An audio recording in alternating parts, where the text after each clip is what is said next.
Lu pernah dengar nggak sih istilah jangan mati sebelum ke Banda Neira? Itu ada ungkapan dari Sultan Syahrir ketika dia diasingkan oleh pemerintah kolonial Belanda tahun 1936 ke Banda Neira. Di era kolonial akhir tuh, itu Banda menjadi tempat pengasingan, penahanan, dan pembuangan para tahanan politik. Itu tuh seperti Syahrir, Hatta, Cipto Mangunkusumo, yang dimana mereka diasingkan di sana itu dari tahun 1936 hingga 1942. Sebelum Indonesia tuh ada tuh, Banda Neira ini udah memiliki ketertarikan, sehingga kayak Arab, Persia, Eropa itu tertarik sama Pulau Banda karena palanya. Waktu dijajah di tahun 1621, di bawah tangan Jan Peter Zonkon, Belanda membantai hampir seluruh penduduk Banda. Dari 14.000 jiwa, hanya 480 yang tersisa. Ini kan gila banget pembantaiannya waktu itu. Tapi di balik sejarah yang berat itu, keindahan Banda Neira ini tidak bisa dibantah juga. Di Banda itu ada siluet gunung api yang menjulang di atas laut, terumbu karang yang jernih sampai ke dasarnya, serta peninggalan kolonial seperti benteng Belgika di tahun 1611. Semua itu menjadikan Banda ini adalah surganya timur Indonesia, jadi tempat wisata favorit lah. Potensinya itu kini diakui negara secara sah. Bahkan Banda Neira itu menjadi kawasan strategis pariwisata nasional. Juni 2025, Menteri Bappenas Rahmat Pambudi menyerahkan master plan pengembangan Banda Neira dari 2025 hingga 2045 kepada Gubernur Maluku.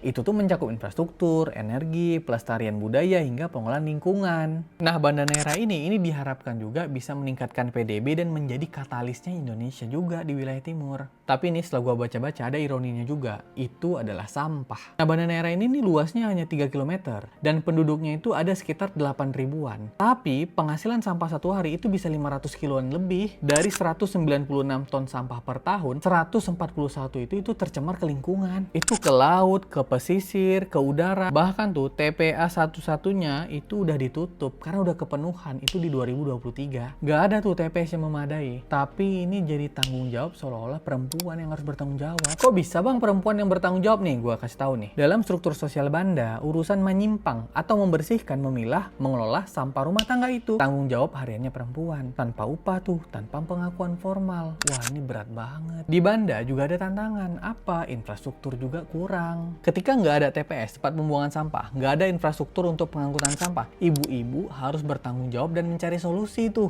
Nah, dan jika lingkungan di sana kotor, atau dalam bahasa mereka tuh farmos gitu ya, itu tanggung jawab sosialnya ada di ibu-ibu. Ini kan bukan sistem yang atau kebijakan yang salah, jadi ini kan kesian banget. Banda Neira punya segalanya, keindahannya, master plan pembangunannya. Tapi selama TPS nggak ada, sistem pengolahan sampah nggak ada, infrastruktur yang memadai nggak ada, tanggung jawabnya menjadi beban perempuan, dan ini harus kita pikirkan. Kalau begitu jadinya, semua rencana ini jadi nggak ada artinya. Menurut gua, pariwisata boleh dimajukan, tapi kebutuhan dasar warganya juga harus dipenuhi. Itu dari gua, terima kasih, sampai jumpa.